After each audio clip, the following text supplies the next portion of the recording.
Tiga. Assalamualaikum warahmatullahi wabarakatuh. Waalaikumsalam warahmatullahi wabarakatuh. Salam sejahtera untuk kita semua. Om Swastiastu, Namo Buddhaya, salam kebajikan, Rahayu. Yang terhormat Bapak Sofwan Nurul Huda SH selaku mentor dan rekan-rekan semua. Di sini saya mau memaparkan seminar orientasi P3K di lingkungan Kabupaten Semarang tahun 2025. Sebelumnya izinkan saya memperkenalkan diri. Nama saya Vindaro Syaputra, STAT 989 05 22 2025 211 026. Jabatan Pranata Tratinbum, Instansi Satuan Polisi Pamong Praja dan Pemadam Kebakaran Kabupaten Semarang, Angkatan 23.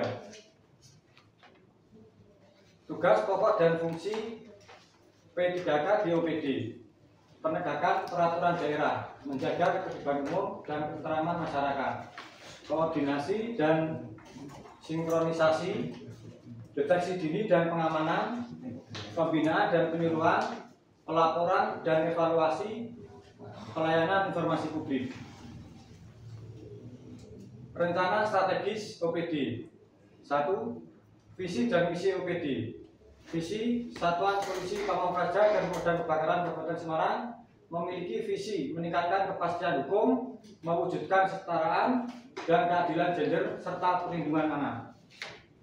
Misi meningkatkan kepastian hukum serta mewujudkan kesetaraan dan keadilan gender serta perlindungan anak di semua bidang pembangunan. 2. Tujuan dan sasaran.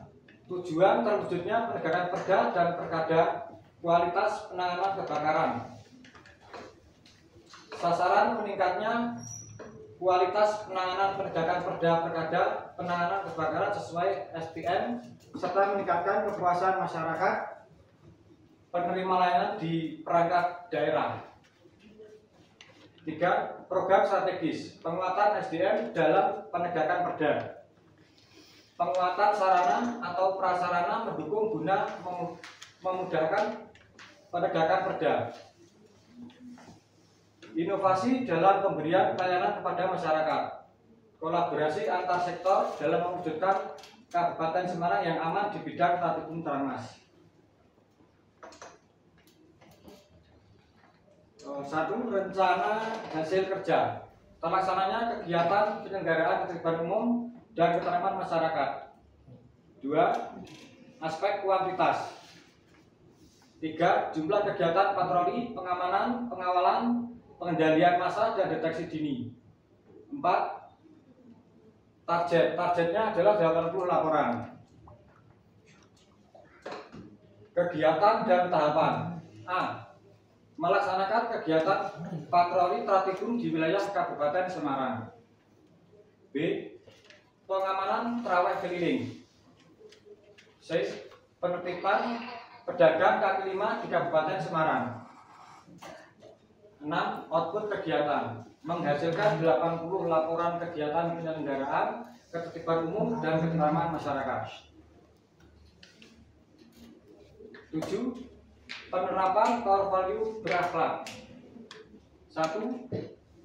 Berorientasi pelayanan.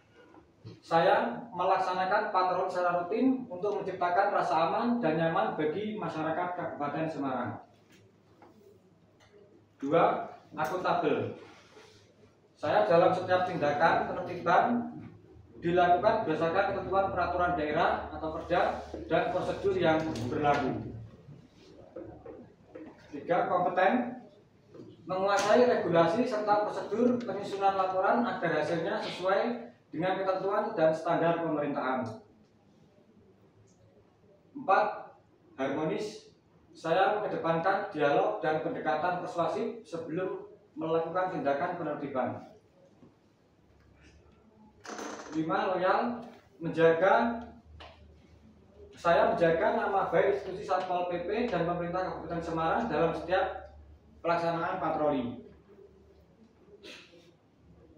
Adaptif. Saya menggunakan peralatan komunikasi dan teknologi pendukung untuk memperlancar koordinasi dan pemantauan situasi. kolaboratif, saya bekerja sama dengan Polri, TNI, Dishub, dan perangkat daerah lain dalam pelaksanaan pengamanan Tarling.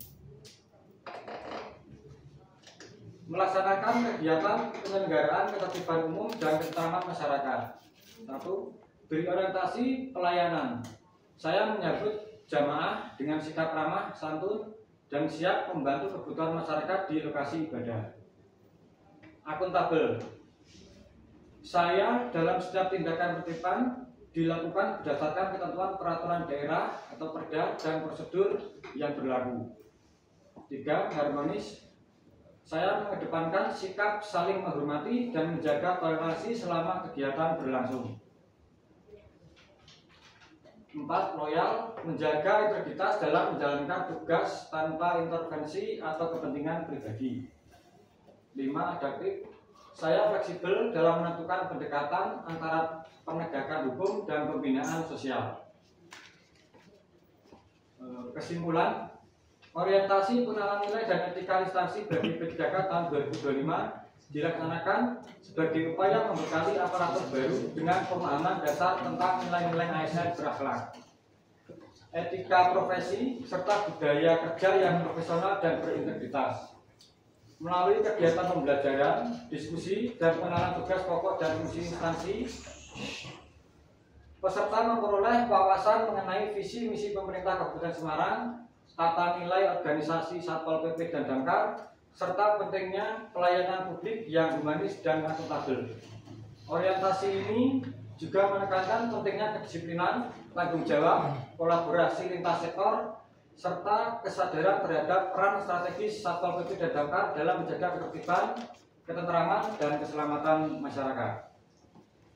Secara keseluruhan, kegiatan orientasi berjalan dengan tertib, efektif, dan memberi dampak positif dalam pembentukan karakter P3K yang profesional, adaptif, dan berorientasi pelayanan.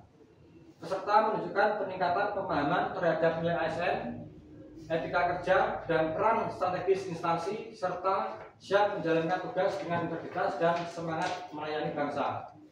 Orientasi ini menjadi langkah strategis dalam mewujudkan aparatur Satpol PP dan Damkar yang kompeten, berakhlak, dan mampu mendukung tata kelola pemerintah yang baik serta pelayanan publik yang responsif dan terpercaya. Terima kasih. Mungkin ini pemaparan yang bisa saya berikan. Mungkin ada pertanyaan dari teman-teman atau Bapak Mentor? Ya Mas, ada. Assalamualaikum warahmatullahi wabarakatuh. Waalaikumsalam warahmatullahi wabarakatuh. Nama saya Muhammad Muhammad Nafi dari Satpol PP Kabupaten Semarang. Saya ingin menanyakan bagaimana penerapan core value loyal dalam konteks kegiatan patroli Tribun Kabupaten Semarang. Baik, terima kasih atas pertanyaannya Mas Henry. Akan saya jawab. Jadi penerapan adalah penerapan core value loyal ini, kalau menurut saya harus selalu menjaga nama baik instansi Satuan Polisi Pamung Praja dan pemerintah Kabupaten Semarang. Dalam arti suatu contoh, di saat kita melakukan patroli wilayah, kita harus bersikap baik, tidak selengean, dan memberikan tutur kata atau kalimat kepada penegak pelanggar perda itu secara baik, jadi tidak salah bicara, istilahnya begitu. Mungkin itu jawaban dari saya. Oke, terima kasih. Untuk Bapak Mentor mungkin ada tambahan. Ya, tapi yang sampaikan pertanyaannya sudah dijawab dari penanya, apakah masih ada keraguan dari jawabannya atau sudah puas seperti itu? Puas. Puas. Berarti sudah cukup ya. Berarti jawabannya sesuai dengan yang diharapkan gitu. Ya, itu. Terima kasih. Saya tidak akan menambahi, tidak akan mengurangi, dan tidak akan bertanya. Karena intinya karena dari pertanyaan sudah dijawab dengan baik. Terima kasih. Kalau sudah selesai, silakan ditutup. Baik, terima kasih pada teman-teman dan Bapak Mentor. Saya tutup pemberian pemaparan saya ini. Assalamualaikum warahmatullahi wabarakatuh. Waalaikumsalam warahmatullahi wabarakatuh.